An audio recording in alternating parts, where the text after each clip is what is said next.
National Defence Minister Harjit Sajjan is on our program. Great to have you, Minister. Thanks for taking some time.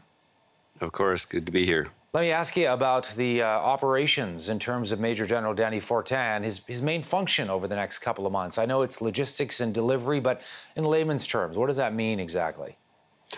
Before I actually answer that question, I just want to address what you just stated earlier, because it's important to give confidence to Canadians that the Canadian Armed Forces has been part of the pandemic response from day one, and we have evolved our support based on the expert advice and how we have been working with PHAC.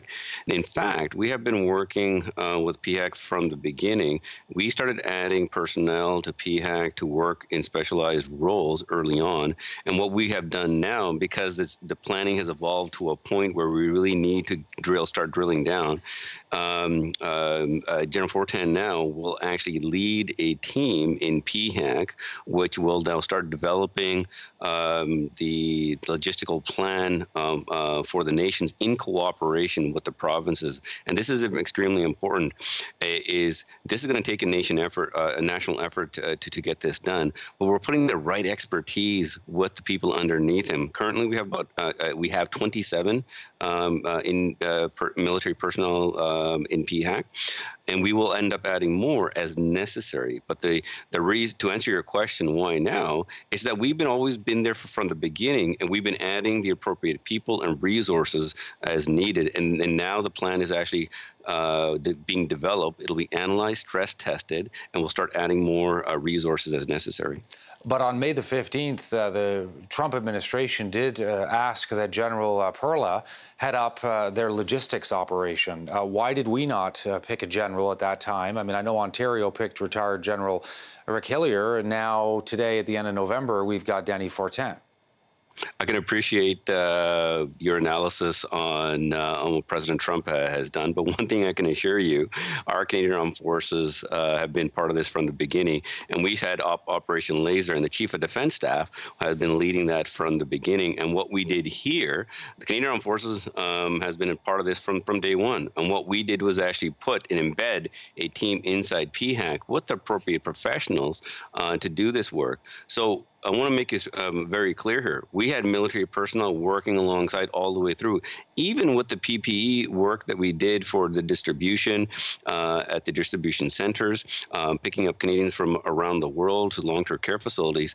We were already assessing that we needed to make sure that we had an appropriate plan. So we were planning for a very long time with the professionals, and what you see right now is a result of the work that's been done, not to react to anything. What about, though, having one key person sort of in charge from a while back to sort of marshal the resources whose #1 goal was to do just this and get ready for the rollout of a vaccine whenever that might happen? I mean, did we have one person who was tasked with just that? Well, we have to realize this. One is the Canadian Armed Forces are not going to be the only institution for the rollout. We actually have a very good system in Canada for vaccine rollout, and we do it every single year. So we have to look at the tremendous resources that the provinces actually have in moving vaccines to Canadians. Then what we're looking at is bringing the federal system of what support mechanism we need to provide. This is one of the reasons why we knew very early on we had to get the contracts of the various vaccines. And we're very fortunate now to have more vaccine per capita than any other nations.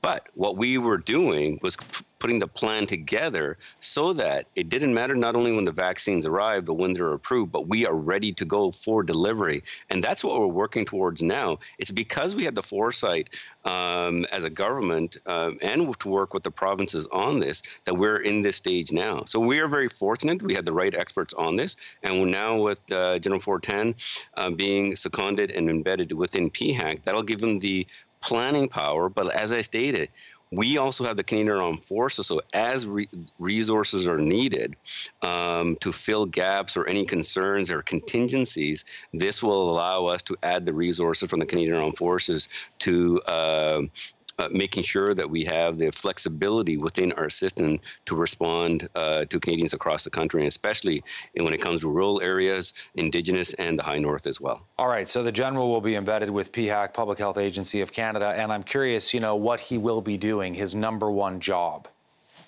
They've been working on the actual planning of creating the logistical plan, making sure that it's actually stress tested. You can understand the complexity of when you have multiple vaccines of different requirements as they are being approved. How would the logistics work from delivery? Who needs to go pick them up? What the appropriate expert advice from PHAC? Looking at the provincial systems of how their system would work, how they would want it to be received. Then looking at where are those gaps. How do you look at, for example, what time of the year is it from the weather? If a certain company can't deliver it, do we have other resources? What type of support that the Canadian Armed Forces need to provide? So, for example, all the way including not only our transport aircraft to go pick up the vaccines, but we're looking right down to our helicopters in case they're needed to transport inside Canada for things. So there's a lot of complexity to this, but the plan is being worked. And one thing I can assure Canadians, the right people are on this job. We'll have a plan for this. We've done extremely well in the past. And I'm confident that not only we'll have that plan, but we'll be ready to go when the vaccines arrive for a quick rollout. Is that enough time for the General to get up to speed on everything, if we're talking about, possibly 2 or 3 months potentially from the beginning of the rollout? The thing is, this is not about 2 or 3 months when the General arrived. We have been working on this for a very long time. We had people embedded inside PHAC early on. What you see here is the evolution of the plan. So a lot of good work has been done. And when we have more fidelity, when it's been stress tested, we'll be able to share that information. And that is actually our goal. And I'm confident from what I even have been briefed so far on how the plan is developing that we'll be ready to go.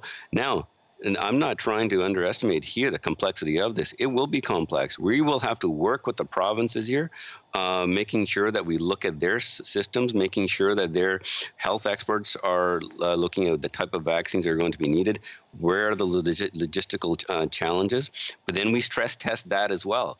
Once we do this, then we'll be able to figure out where those gaps are, apply the appropriate resources, whether it's a Canadian Armed Forces or any other resource, and then figure out how we're going to get that done. Plus, I also want to stress, we will also even look at contingencies in case, say, for example, one delivery can go out, that we have a second one ready to go. Those are type of things we're going to have to go into the weeds. But it's not for us to go into that. We need to allow our experts to do the work. They've been working at it for some time now, and the plan is coming to fruition. But given the current information with the vaccine that's just coming in, the real majority of the work is going to happen now with the provinces. I'm confident even within this time frame that we'll have a good plan. And this will be not just the Canadian Armed Forces coming through, but this is as a Canadian government working very closely with the provinces to get this done. And before we go, I just want to ask you about the nomination of Rick Hillier by Ontario earlier this week, and now today the federal government announcing Dany Fortin. What do you make of that? Are these men going to work together? Why did Ontario nominate somebody first? I want to get your read on that, just the timing of it all. Oh, I wouldn't look much into the timing. Retired General Hillier has tremendous experience, and I think it will be extreme value to Premier Ford and Ontario, who understands how not only the Canadian Armed Forces works, but they know how the planning process works as well. And I can assure you, when it came to how we have been announcing Dany Fortin, it wasn't really from announcement. This was the evolution of the work that's been already going on. We already had people working there, but what we wanted to do was we felt that putting the right leadership at the right level in there will help coordinate some of that work inside PHAC.